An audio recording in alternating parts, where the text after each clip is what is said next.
Hello, everybody, and welcome to Celia's Playlists. Today, I am on with Cody from the nautical rock band Ran Aground. And Cody, how are you doing today? Excellent. Yourself? I am doing pretty good.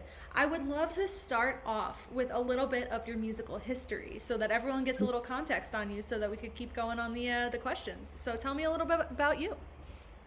Oh my goodness, musical history, huh? I guess I started drumming as a really little kid. I wouldn't really count that as anything professional, even semi-professional, though. But then, just throughout adolescence and into adulthood, music was always a bit of a passion, a career hobby is probably the way to put it. So it's always been in the background of what I've been doing. Different bands, different projects, lots of different genres until I'm now here. Awesome. Which Who's multi behind you? instruments now, multi instrumentalist. I don't. Yeah, hard to talk about myself, but yeah. Very cool. I will get back into that, but who's behind you? Oh, Hello, friend. that's Coda. He's hanging out. Good Hey, boy. Coda. So, what other instruments do you play now? And is drums still primarily what you play? With other people, yes. For this project, it's more me songwriting. So guitar would be the way that I write songs, as far as music notes, that kind of thing. So from there, everything kind of fleshes itself out. That's my particular avenue of writing. So Very cool. guitar, bass, somewhat. I try not to though. That's funny. So tell me a little bit about where Ran Aground came from and what nautical rock means to you. Sure. So I'm in Southern California, so opposite side of the country from you, and I moved to where I'm at 8 or 9 years ago, and just playing around with different people. Got a project together, and we started out doing a bunch of punk and reggae covers, and that shifted to a weird mix of kind of neoclassical and alternative rock, and I've kind of fleshed that out from there. And we just wrote a lot of songs that are about uh, ocean, boats, beaches, and tie that in with some kind of sad and depressing overtones. And that's how I describe what I do. That's that's a cool as someone that's on the other coast, that's a cool crossover because Long Island is actually like a small island off of New York, and it's kind of got a lot of those same influences over here. There's a lot of reggae acts, there's a lot of things like that, a lot of Yeah. pop punk, a lot of rock acts, and it's cool to hear that those parallels are happening on the other coast. I guess my follow up question would be like, within your music, like what pieces do you have within that group? Like what band Um, pieces? Is it Pieces most meaning. like as in like what positions do you have? Is it like because you have the reggae roots? Do you go out and perform with a standard band? Do you have like a section of horns that comes with you sometimes? Like because the reggae could be anything. Right. I would say it was less about, probably better to preface that by saying I haven't played a show with this band That's live fair. since 2019. Ah, so It's pre-pandemic. been studio recordings ever Mm-hmm. since then. But when we did play, we had a revolving door of drummers. Cool. Sometimes two guitarists, sometimes one. But otherwise, guitar, drums, and bass. And depending on the show we were playing, we kind of changed our set list around a bit. Uh huh. So sometimes more reggae leaning, sometimes more punk leaning, sometimes rock leaning, and just it really depended. I That's always like probably to how I'd ask. answer that, as opposed to different musicians. It was more different songs. That's cool because I always ask because around here, what a lot of the people in both the rock and the punk scene, or like the ska scene, what they'll do Yeah, is they have like their main band, but then they have some like rotating characters. Sometimes that come with like a trumpet or a sax or things like that to come right. back to like the ska and reggae like roots. So that's why I was like, I wonder if that's like one of the things that you have done in the past. So I think it's interesting that you changed the lineup of like the actual set list to fit kind of probably what the bill of like who you were playing with. Yeah, yeah. So the bill, the audience, ambiance, or the vibe of whatever the venue's going on. I mean, you probably don't want to be just ripping out some, couple minute punk songs in a, dinner type setting. Um, so That's fair. yeah, that's pretty common, I think, for musicians and that type of thing. When I was a younger individual, I was in a ska band as well, and so I totally understand where all the horn stuff comes from. It's hard getting all the people together. You know, the more components you have in the moving pieces, the more challenging it is to keep your show on the road. So Oh there's a yeah, lot to be said for having a three-piece band sometimes as opposed to a seven-piece. a I don't hundred miss those percent. days. I think that that is a really good point because like with a seven piece I've heard a lot of people be like I can't do a show because you can't get all seven pieces. Like Yeah, especially like the cover bands are really big on Long Island and like it's always like oh no are we gonna have like all of the parts or a full enough sound or all of whatever like I work with a ton of different people and that's always a concern, which yeah. actually kind of brings me to my next question. So, like you said, you were doing that kind of stuff until 2019. Was Mhm. 2020 and COVID the kind of shift towards moving more towards a studio based project? Yeah, I wouldn't call it the impetus though. It just kind Mm-hmm. of played out that way. I Mm-hmm. I moved, just got tired of looking for a drummer to fill in the position that we had open, and since I had drummed for a very long time, I decided to just start writing. I was at home. Went back to school, so had time. Why not? I feel you. I feel you. So, I guess my follow up question to that is like, did you start out as more of like, a singer songwriter, or did you know like DAWs and things like that? Like, where did your transition kind of start? Because it's very different than the live music and tour life. Yeah, I never wanted to go the kind of studio recording route. It was never what was appealing about music to me. It's kind of ironic that I'm here now. It's been that way with everything that I've done in music for the most part. I started playing drums because no one in my friends group played drums. I started singing in bands because no one wanted to learn lyrics or sing. I played guitar because no one wanted to write songs. It was always a matter of fitting into part of the mold that needed to be done. So with the songs that I'd written for this band for Ran Aground, it was 7 years of playing with nothing getting recorded. So it was time. If I wasn't going to do it, no one was. That's fair.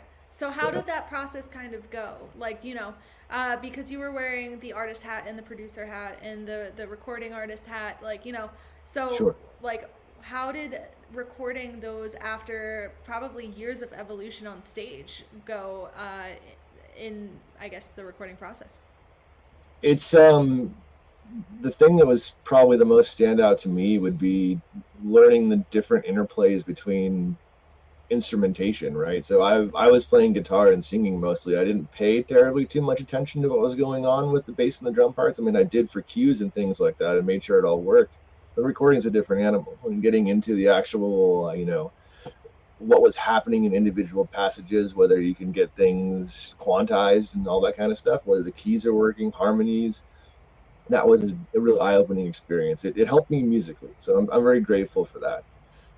Otherwise, like I said, it was never anything that I really planned on. And as far as the production goes, I was fortunate for the other recordings that I did up until most recently that I was working with a producer and engineer.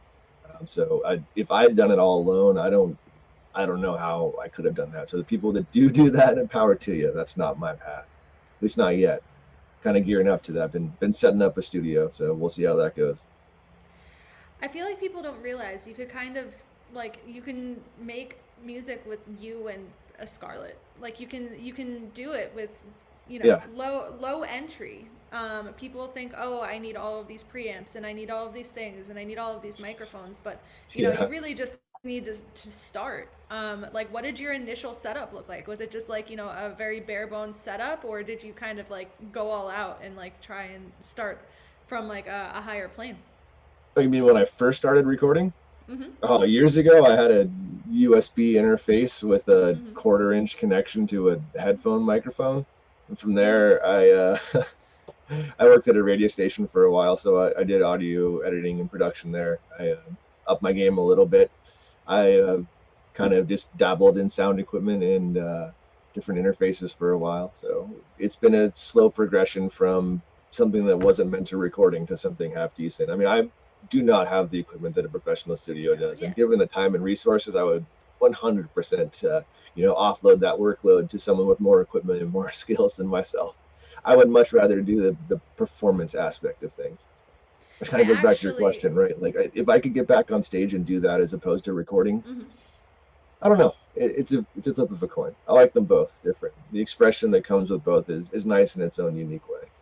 I feel like it's a different world in Yes, a different word. It's like, comparing them is like comparing apples and oranges.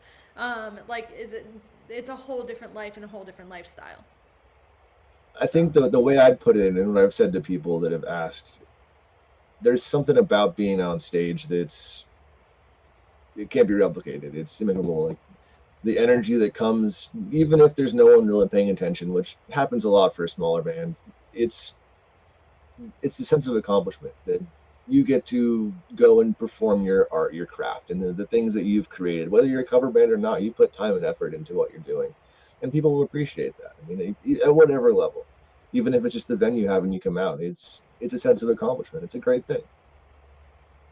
it's I yeah, 100%, because you're also feeding off the audience in that time, and having people come together, especially for like a moment in time, is like something that you can't really replicate like you can on stage with, like, for Right. instance, like performing to a camera. Yeah. Well, that's the world these days, right? I mean, that's the world that I try and help people get past that mental block for sometimes, because, like, Uh, I've worked with a lot of people that are like, I'm performing to a dead room. I'm like, yeah, but, like, let's try XYZ and make it more like more comfortable for you on camera, you know? So that's there's a lot great. of interesting things that you kind of have to consider when you're switching from like a live show to like playing a set for, like, I guess, an empty room, or like performing and recording yourself, for a studio recording, because I feel like it changes how you perform a little bit. Would you agree? Yeah, 100%. Especially, percent yeah, especially between, I guess, stage and performing for recording. So how does that run through your brain, and like the difference? I wouldn't even compare them, to be honest. Mm-hmm. The performative aspect when you're recording, unless someone's filming you, is just not there. It's about nailing a take, right? Getting Mm-hmm. everything down in notes and every single articulation of whatever instrument you're playing. That's the nuances that come with that. You can be sloppy live, I mean, depending on who you are, what your band is, what you're doing, right? Degrees of sloppiness are acceptable, but you can't really get away with that so much when you're recording. And I would say that, I mean, playing live is about the show. It's about playing to where you are, whereas recording is very much playing into a piece of equipment. Right? So big difference there. It's exactly what you said. Being able to play in a room. Yeah, I think that it's like something that a lot of people don't think about, because I like, whenever people ask me, they're like, "Hey, I want to do a video," and I'm like, "Okay, which of these two scenarios is what you want to do in the video?" Which is playing and recording it live, like, kind of like recording it for like more of a, like, a reel, not a Instagram reel, but like a performance reel type style, where like you're going to be like, this is what a performance looks like. Or are you trying to do a Gotcha. music video type thing where it's pre-recorded and you're like lip syncing to it? They're two very, very, very different, mindsets. And it's similar to like what we kind of just spoke about. And every time I ask them, they come back to me and they're like, "Oh, let me think about it," because now you're like, okay, well, am I going for like catching lightning in a bottle, like a live performance, and like you try and you do a few with everyone and try and get the best take, which, Sure. I guess you also can approach recording from these two mindsets too? Or do I sit down and I multi-track everything, and then I play to the multi-track and can concentrate more on the actual performance? So, like, Yeah. it's hard to compare those two, but I get asked that, like, that's a conversation I have at least 3 times a week. That's a really good point. I don't think a lot of, well, I mean, I don't, to me at least, I never thought about just the nuances of it all. And as you're asking me these questions, I realize I've just fallen into patterns with my process that I don't really think about it. No one really questions it or talks about it. It's just the way I've done things. But yeah, absolutely right. Like a band is a brand at the end of the day, and what's the message you're trying to send? How are you aligning your energy, whether it's live or in the studio? What message are you trying to send out? Yeah, definitely, which is like really interesting. I always I always pose those questions because I feel like people Yeah, like they like you kind of just said, like, you have a way that you do it, but is that the way that's going to do it best for you? right. But also some people don't Always. like to have that conversation. I can imagine, right? People think they're doing it right. I mean, I've never been guilty of that. I don't know what you're talking about. Um, So yeah. I had asked everyone to like send over a song like in the form that I originally what's it called, that sent out, and I asked for them to kind of send one that represents them, and you sent me at sea. So like why does that song resonate so much with you? Um, Feedback, I guess. It's hard for me to. How do I explain this? Without getting live feedback on songs that I've written, which was the case in the past, it's been challenging for me to look at the music I've recorded in the last couple of years relatively objectively. And I don't like to brag or talk about my art in any other terms than kind of just like, hey, I did it, and I had a message and what I was trying to accomplish. But the feedback I did get, that seemed to be the song off my last album that people liked the best. It was the one that the EPK led with.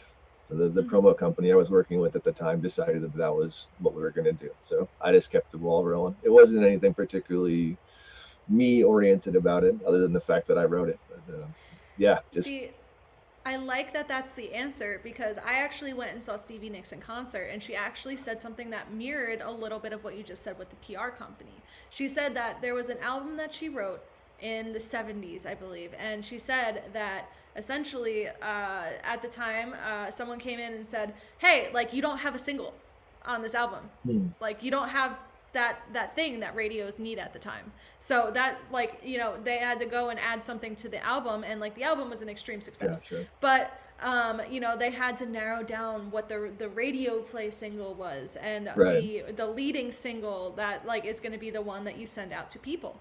So like that is essentially like a updated version of what you just said with the EPKs, which is really Yeah, cool. I wouldn't put myself in the same talent category as Stevie Nicks, but yeah, I totally understand.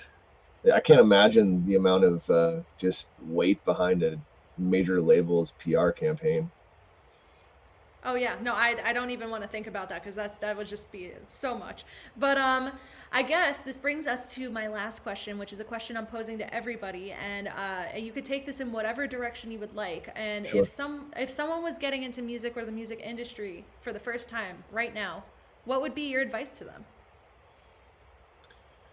Uh, two pieces, I guess. First, I kind of already touched. We both did the brand aspect. Find your own voice and stick to it. Right. So find a niche, meaning find a part of the music industry that you can fit into and stand out in, and then create a brand in there. I mean, branding and being a band are kind of hand in hand, but a lot of people don't focus on the business side of it. Maybe you don't need to be worried about the money so much, but being able to not just stand out, but be identifiable. That's what I'm going for.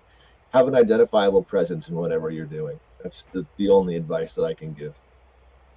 I think that's good advice because a lot of people I've both in interview and in work, everyone's been at different stages, and they always have something that I'll bring up, and they're like, "Oh my god, I never thought about that," and I'm like, "Oh, well, I'm glad that now you're thinking Yeah. about that." So like taking the time to figure out who you are as a brand first is really going to help because it allows you to have like a frame to work in for all of the other parts of everything.